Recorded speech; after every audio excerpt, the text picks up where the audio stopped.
계속해서 말씀 나누고 기도하는 시간을 갖겠습니다. 요한복음 말씀은 계속 요한복음 살펴보겠습니다. 오늘은 19장입니다. 요한복음 19장.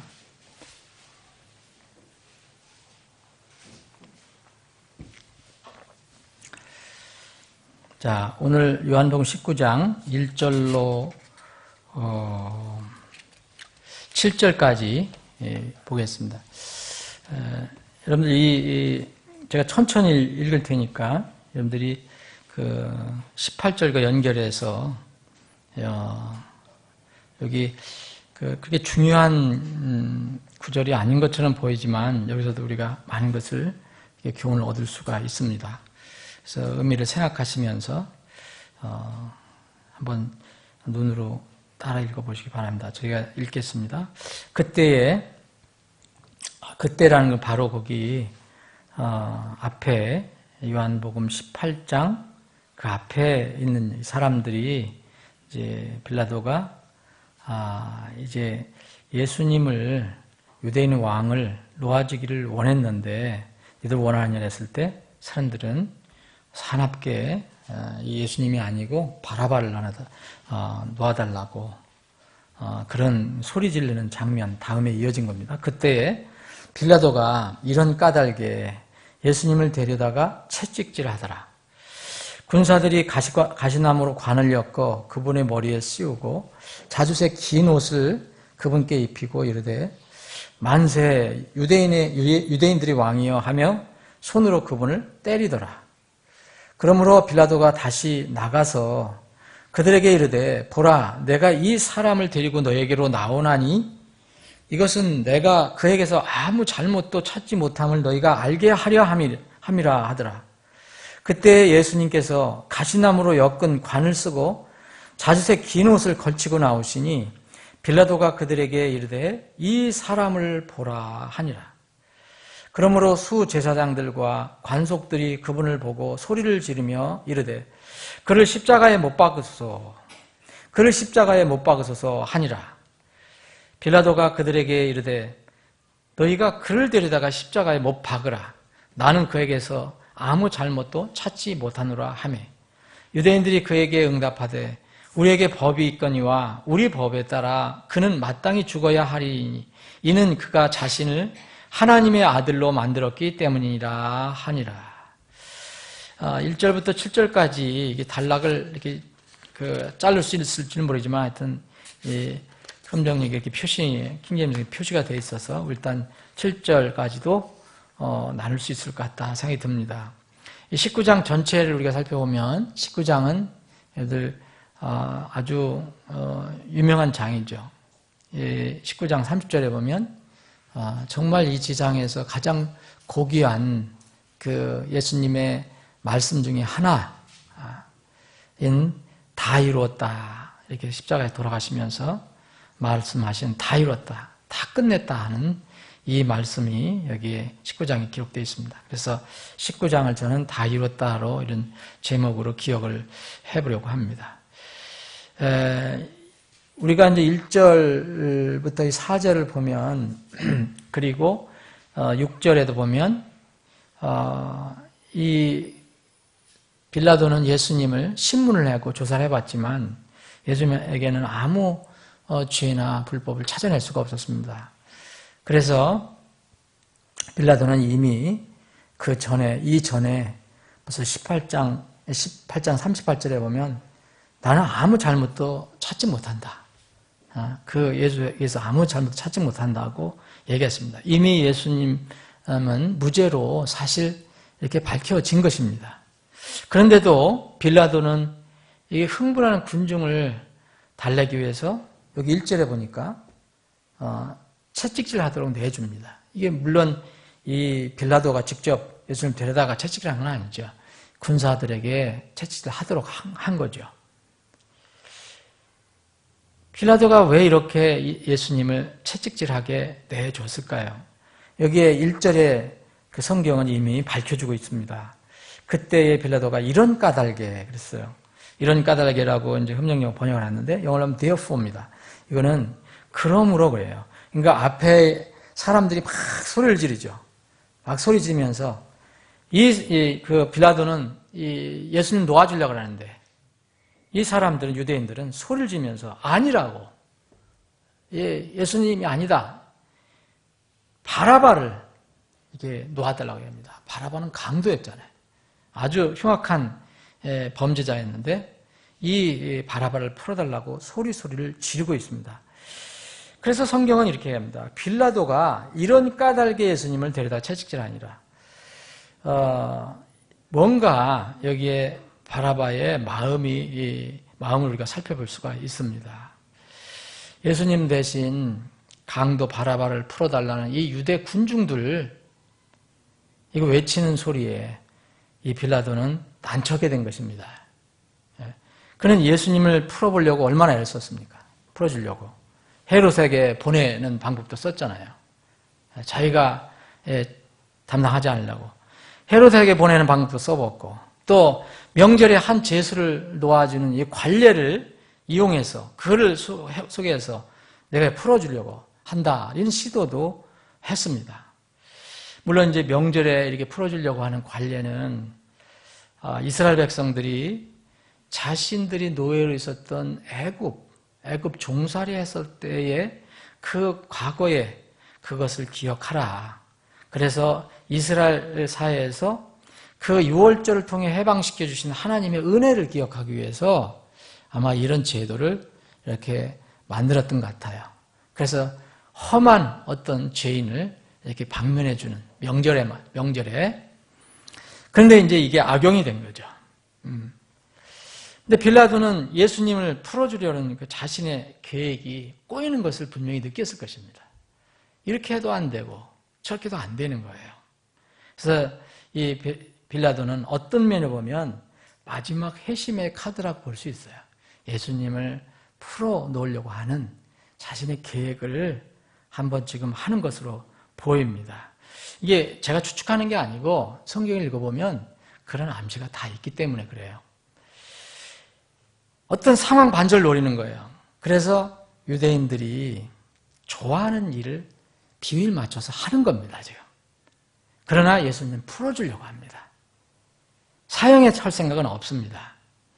그래서 예수님을 그 유대인들의 비율을 맞추기 위해서 예수님 채찍질을 하기로 결정한 겁니다. 그래서 그때 빌라도가 이런 까닭에 예수님을 데려다가 채찍질하더라.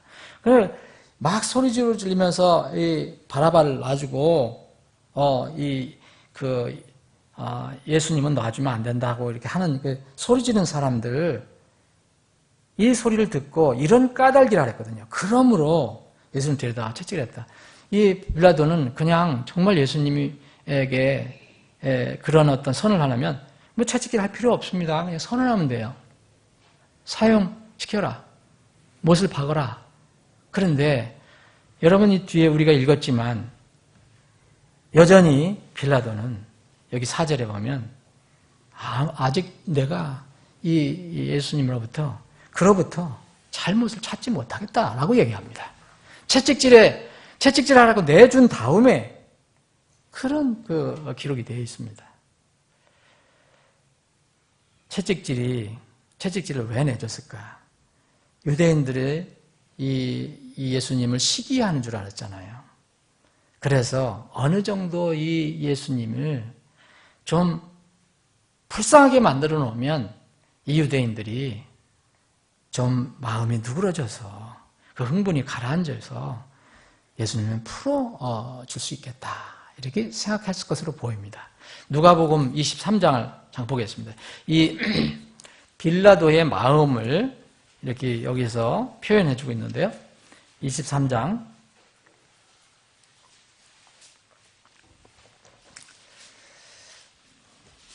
14절 보면 13절부터 빌라도가 수제장들과 치리자들과 백성을 함께 불러 그들에게 이르되 너희는 이 사람을 내게로 데려와서 백성을 나쁜 길로 이끄는 자라 하였도다. 보라, 내가 너희 앞에서 그를 조사했을 때 너희가 고소하는 일들에 대하여 이 사람에게서 아무 잘못도 찾지 못했고 내가 너희를 헤롯에게 보내었으나 그 역시 전혀 찾지 못하였도다. 보라, 그는 죽을 일을 하지 아니하였느니라. 그러므로 내가 그를 징계하고 놓아주리라 하니 이는 그 명절이 되면 그가 필연적으로 반드시 한 사람을 그들에게 놓아줘야 하기 때문이더라. 마음에 여전히 예수님 놓아주려고 합니다. 그런데 이 사람들의 비유를 조금이라도 맞춰주기 위해서 내가 징계를 하고 벌을 내리고 풀어주겠다 이렇게 얘기합니다. 그 마음이 있었습니다. 그렇게 하면 이 사람들이 마음이 가라앉을까 봐. 예수님을 넘겨받은 로마 군사들은 자신의 사령관 빌라도가 이제 유대인들의 왕이라고 불렀는데 빌라도가 그 예수님을 이 군사들은 조롱합니다. 가시나무로 왕관을 만들어 씌우고 왕복인 이 자주색 옷을 긴 옷을 이제 만들어서 입히고 조롱합니다. 바로 그 2절 3절이죠. 그리고 조롱합니다. 유대인들이 왕이여 만세하면서. 그런데 때립니다. 손으로. 이건 완전히 조롱하는 거예요. 모욕을 주는 겁니다. 채찍질도 받았습니다. 로마 군사들의 그 가죽 채찍에는 원래 이렇게 그냥 우리가 생각하는 그냥 간단한 가죽이 아니라 거기에 뼈 조각도 붙였고 자료에 의하면 조그마한 쇠 조각을 붙였다고 합니다. 그래서 그 채찍을 맞으면 맞는 사람이 뼈가 이 살이 무너나게 돼 있어요. 피가 나오고요. 그래서 너무 많이 맞으면 살이 흐물흐물해지는 거죠. 바로 이 로마 군사들이 썼던 채찍은 그것이 틀림없다고 합니다. 그 채찍을 맞으면 살이 찢어지고 피가 낭자해지고 그 고통은 형언할 수 없게 되죠. 원래 이스라엘 사회에서는 이 때리는 것도 법이 있었어요. 그래서 이 로마 법처럼 그렇게 때릴 수가 없었습니다. 그럼 신명기 25장을 보면 바울이 나중에 이 법 때문에 나는 이렇게 맞았다고 얘기하는 건데 신명기 25장을 보면 이 사악한 사람을 이렇게 징계할 때 매를 대게 돼 있었는데 태형을 내게 돼 있었는데 유대법에 의하면 40대를 못 넘게 돼 있어요. 40대. 딱 40대 넘으면 때린 사람이 책임이에요. 그 40대를 넘으면 그 사람이 수모를 당한다고 생각해서 때린 사람이 문제가 되는 거예요. 40대 이상 때릴 수 없게 되어 있습니다. 이 법에 따라서 사도 바울은 율법을 지키는데 민감한 유대인들한테 붙잡혔을 때 그들에게 폭행을 당했죠. 그때 맞은 것이 바로 40대를 맞아야 되는데 이 사람들이 율법 민감하니까 그걸 한 대를 빼고 흥분하면 팍 때리니까 거기서 빼고 39대만 때린 거예요. 넘으면 안 되니까. 39대를 때리는 그 매를 5번이나 맞았다고 얘기합니다. 그래서 그럼 얼마나 맞았냐? 195대를 맞은 거죠. 여러분 고린도 후서 11장에 나와 있어요. 나는 이렇게 40대에서 한 대를 감한 이 매를 5번이나 맞았다. 근데 예수님이 받으신 채찍은 유대법에 따른 것이 아니었습니다. 로마 군사들이 때린 것이기 때문에. 예수님은 물론 언도를 받으시고 이제 정식으로 언도를 받으시고 갈보리 언덕까지 가는 비아돌로로사를 걸어가시면서 엄청나게 맞았죠. 피를 많이 흘리셨죠. 살찜이 묻어났죠. 그런데 그 언도를 받기 전에 이미 벌써 예수님이 이렇게 채찍을 맞으시고 피를 흘리시기 시작한 겁니다. 이런 굉장히 불쌍한 상황, 사람들의 마음을 어떤 면은 정말 움직일 수 있는 그런 상황인데도 상황은 빌라도가 생각한 대로 바뀌지 않아요. 이 사람들은 군중들이 피 흘리는 것을 보면 동정심을 가질 것이라고 생각했는데 빌라도의 생각은 완전히 빗나가고 맙니다. 사람들은 피를 봐서 그런지 더 예수님에 대한 적대감이 커집니다. 유대인들의 양심을 사실 예수님이 괴롭혔죠. 그들에 대해서, 율법에 대해서 얼마나 책망을 많이 했습니까? 그들의 위선적인 행동에 대해서. 그렇게 양심으로 괴롭힘을 당했던 유대인들이 예수님이 무죄라고 하는 빌라도의 선언 들으니까 더욱 아마 사나워졌는지도 몰라요. 이것은 중생하지 않은 사람들의 본성의 악한 마음의 표현입니다. 중생하지 않으면 기본적인 그 하나님을 닮아가는 그 양심이 살아날 수가 없어요. 5절 보면 이런 상황에서 이 빌라도가 굉장히 어려운 상황이죠, 지금. 심리적으로 굉장히 어렵죠. 그렇게 때리고 피 흘렸는데도 이 사람들은 이제 변하지 않습니다. 아무 잘못을 찾지 못했다. 이제 이 빌라도는 예수님을 그들에게 소개합니다. 참 5절 보면 참 신기합니다. 이 사람을 보라라는 얘기를 합니다. 예수님께서 가시나무로 엮은 관을 쓰고 자수의 긴 옷을 걸치고 나오시니 이제 군사들이 이렇게 했잖아요. 이제 빌라도 앞으로 왔을 때 빌라도가 예수님을 바로 신문하지 않고 그 사람들에게 그 예수님을 죽이라고 외치는 그 사람들에게 못 박으로 외치는 사람들에게 그 사람들 향해서 이 사람을 보라 그럽니다. 이 사람을 보라. 예수님이 죄가 없다고 말하는 빌라도는 유대인이 아닙니다. 하나님을 모르는 이교도입니다. 그는 오히려 하나님 믿는다는 이 선민이라고 자칭 선민이라고 하는 이스라엘 사람들에게 뭐라고 합니까? 이 사람을 보라라고 외치고 있습니다. 빌라도가 이 외친 이 말은 혹시 여러분들이 군사들이 한 행동하고 연결시켜서 조롱하는 말이라고 생각하시면 이 문맥을 이해하기 어렵습니다. 조롱하는 말이 아닙니다. 이건 뭐가 안타깝고 그래서 이 유대인들에게 이 사람을 다시 한번 보라라고 외치는 겁니다. 빌라도가 예수님을 조롱하라고 이렇게 조롱하려고 외친 것이 아닙니다. 그는 무언가 유대인들과 달리 예수님을 바라보는 관점이 다른 것이 있어서요. 예수님에 대한 기소 내용을 아무리 살펴봐도 아무 잘못이 없다는 것을 발견합니다. 빌라도가 주님의 무죄하심을 이렇게 알고 있었는데 더욱 그것을 두렵도록 느낀 것은 여기에 이제 그 8절에 보면 그의 말을 빌라도가 그 말을 듣고 더욱 두려워했다 그랬는데 이 유대인들이 7절에 보면 전에는 로마 정부의 정치적인 문제를 가지고 또 기소를 했는데 여기서는 또 뭐라 하냐면 다시 본래의 자기들의 주장으로 돌아갑니다. 그가 자신을 하나님의 아들로 자칭 하나님의 아들이라고 그러니까 우리는 죽여야 한다 이 얘기입니다. 하나님의 아들이다.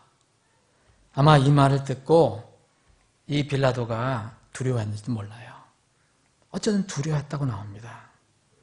이 주님이 무죄하심을 더욱 강하게 느끼게 된 것은 이 주님이 가진 모욕과 고난을 받으면서도 이렇게 고통을 당하면서도 그 반응하시는 모습이 아마 두려웠을지도 모릅니다. 신비감을 느꼈는지도 몰라요.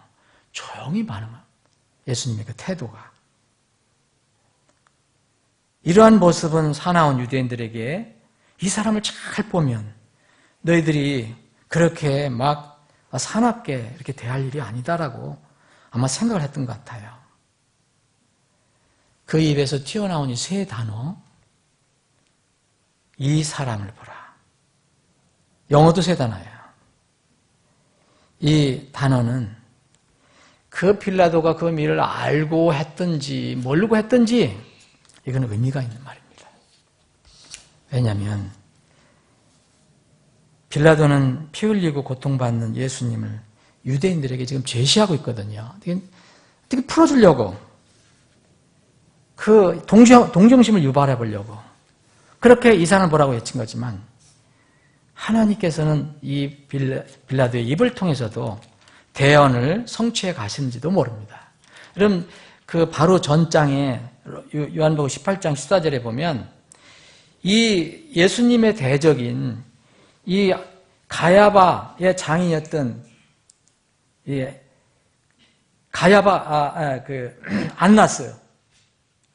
안나스에게 끌려갔는데 그게 바로 가야바의 장인인데 이 가야바는 뭐라고 했습니까? 14절에 보면 이제 가야바는 유대인들에게 한 사람이 백성을 위해 죽는 것이 유익하다 권고하던 자다 그랬습니다. 아무것도 모르고 뭔가는 가야바는 그렇게 대언을 하죠. 한 사람이 누구였습니까? 예수님입니다. 여기에 빌라도가 이 사람을 보라는 것은 이거는 우연이 아니라고 생각합니다. 이 사람을 보라. 지금 빌라도 앞에 계신 피 흘리고 고통받으신 예수님은 우유부단하고 세속 권력을 추구하는 빌라도, 그러나 예수님이 죄가 없다고 생각하는 빌라도, 사나운 유대인들을 포함해서 모든 인류에게 정말 이 말을 던지는 거라고 생각합니다. 모든 인류는 진지하게 이 말을 받아들여야 합니다. 성경은 예수님을 사람이라고도 부릅니다. 참 하나님이에요. 참 하나님이시면서 참 사람이다. 그래서 예수님을 두 번째 아담이라고도 하고 마지막 아담이라고도 합니다. 고린도전서 15장 45절에 보면 그러므로 기록된 바 첫사람 아담은 살아있는 혼이 되었더라. 이건 정말 아담이죠. 이브의 남편. 함과 같이 마지막 아담은 살려주는 영이 되셨느니라. 마지막 아담은 정말 참 사람을 오신 예수님을 얘기하죠. 같은 장 15장 47절에 보면 첫사람은 땅에서 나서 땅에 속하거니와 땅 흙으로 만들어진 아담은 땅에서 나서 땅에 속하거니와 둘째 사람은 하늘에서부터 나신 주니라. 예수님은 하늘에서부터 오신 주라 그랬어요. 주라고 얘기했습니다. 이 빌라도는 이렇게 이 사람을 보라라고 예수님을 소개합니다. 그런데 불행하게도 유대인들은 점점 완악해집니다. 7절에 그렇게 되어 있습니다. 빌라도는 이제 자신의 책임을 그들에게 떠넘기는 우유부단한 모습을 보입니다. 사람은 누구나 자신의 생애 동안 하나님께서 보내신 마지막 아담이신 예수 그리스도를 잘 바라보아야 합니다. 그리고 잘 믿어야 합니다. 그렇지 않으면 무서운 심판을 바라보게 될 것입니다. 맞닥뜨리게 될 것입니다. 그래서 마지막 그날이 임하기 전에 모든 날은, 우리가 살아가는 매일매일의 날은 여러분 은혜의 날입니다. 마지막 날 심판주를 맞닥뜨리기 전까지 우리에게 주어진 모든 날과 시간은 다 은혜의 시간이요 은혜의 날들입니다. 여러분들, 저 지금 은혜의 연속 속에 살아가고 있습니다. 근데 언젠가는 이 은혜가 끝납니다. 마지막 심판에 다시 모든 사람에게 인류의 문제를 근본적으로 해결해 주신 이 사람을 보라는 위험 있는 소리가 선포될 것입니다. 침례자 요한은 사람들을 향해서 이미 예수님을 보고 그렇게 선포했습니다. 세상의 죄를 제거하시는 하나님의 어린 양을 보라 그랬어요. 보라 그랬어요. 세상 죄를 지고 가는 하나님의 어린 양을 보라. 처음 오셨을 때는 하나님의 어린 양으로 대속의 희생물이 되시기에 오셨지만 이제 다시 오실 때는 어린 양으로 오지 않으십니다. 이제는 왕 중의 왕으로 오십니다. 주 중에 주로 오십니다. 곧 심판의 주 하나님으로 오실 것입니다. 그때 사람들이 어떤 모습으로 그분 앞에 설 것인가가 각 인생들에게 주어진 삶의 책임입니다. 여러분들에게 주어진 책임이고 저도 개인적으로 받은 책임입니다. 빌라도는 유대인들에게만 아니라 그래서 자신의 영혼에게도 자기가 입으로 뱉은 이 사람을 보라, 이 외치는 소리를 자기 영혼을 향해서도 가슴을 향해서도 외쳤어야 했습니다. 그분이 바로 하나님의 어린 양이었기 때문입니다. 사랑하는 여러분, 우리가 얼마 전 몇 주일 전에, 한 달 전인가요? 몇 주일 전에 샌 안드레아스라는 한 1, 2분짜리 동영상을 잠깐 보았습니다. 세상에 믿지 않는 사람들이 돈을 벌 목적으로 만든 영화입니다. 그 영화에서 사람들의 마음을 끄는 내레이션이 있다고 말씀드렸습니다. 지진이 일어나고 땅이 흔들리고 그 영화의 그 장소는 LA죠. LA. 캘리포니아 LA. 사람들이 난리입니다. 거의 공포에 있고 사람들이 죽어가고 땅이 흔들리고 갈라지고 건물이 무너질 때 그 내레이션은 얘기합니다. 당신은 어디에 있을 것인가? 당신은 그때 누구와 함께 있을 것인가? 이런 큰 질문의 내레이션이 있었습니다. 여러분, 그 영화를 만든 사람들이 지구 물리학이나 무슨 지진학 이런 학문 연구의 결과를 가지고 샌 안드레아스라는 그런 지각판, 그 캘리포니아 쪽으로 되어 있는 그 불의 고리 지역, 그거를 알고 영화를 만든 것입니다. 그 사람들은 이렇게 질문할 때 당신은 어디에 있을 것인가? 당신은 누구와 함께, 그때 누구와 함께 있을 것이라는 것은 그 불의 고리 지역에 그때 그런 일이 일어날 때 있을 것이냐, 당신, 아니면 지진이 일어나지 않는 다른 지역에 있을 것이냐라고 묻는 것입니다. 여러분, 그때 누구와 함께 있을 것인가? 라는 그런 질문의 나라에서는 그 영화가 암시하는 안전하게 가족과 함께 있을 것이냐, 아니면 가족이 서로 떨어진 상태에 있을 것인가를 묻는 것입니다. 그것은 근본적인 질문이 아닙니다. 샌 안드레스나 무슨 불의 고리 지역 아닌 곳도 안전한 곳이 없습니다. 하나님의 심판은 국지적인 것이 아닙니다. 마지막 심판은 총체적입니다.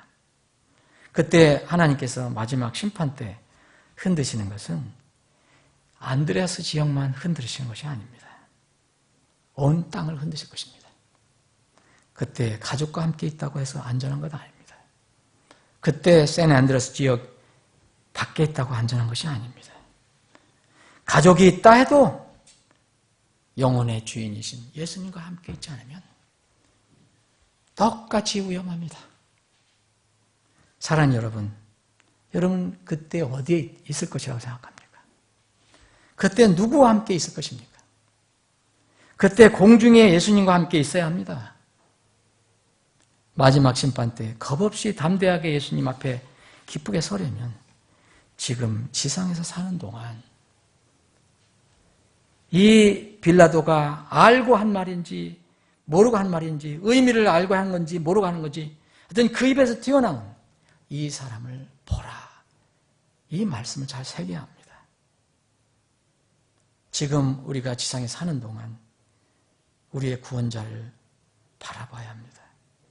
그 바라봄은 구원의 바라봄이야 합니다. 조롱과 의심 그런 바라봄이 아니고 존경과 소망의 바라봄이 되어야 합니다. 지금 그분을 바라봐야 합니다. 스펄전 목사님, 그 유명한 스펄전 목사님, 설교의 왕자라고 불리는 스펄전 목사님, 침례교회 목사님은 청년 때 이사야 대언자가 이 비슷한 말씀을 기록했는데 이 말씀을 읽고 구원을 받았다고 고백했습니다. 어느 날 청년 때 수요 기도회 때인가 갔을 때 사람들도 별로 모이지 않았고 눈이 쌓여서 사람들이 많이 모이지도 않았는데 그때 설교자 담임 목사는 눈이 많아서 오지도 못했고 그런데 어느 집사가 나가서 이사야서 45장을 읽으면서 이렇게 땅의 모든 끝이여 나를 바라보라 그리하여 너희는 구원을 받을지어다. 나는 하나님이여 나 외에는 다른 신이 없느니라. 이사야 45장 22절을 계속 읽을 때 이 스펄전 청년은 이 말씀에 감화를 받고 하나님을 믿게 되었다. 예수 그리스도를 구원자로 받아들였다고 고백을 하고 있습니다. 바라봐야 합니다. 예수님을 바라봐야 합니다. 예수님이 누군지 알아야 합니다. 그리고 그분을 바라봐야 합니다. 십자가에 달렸던 강도는 정말 지극히 간절한 소망으로 예수님을 바라보고 구원을 요청했습니다. 구원이 즉시 임했습니다.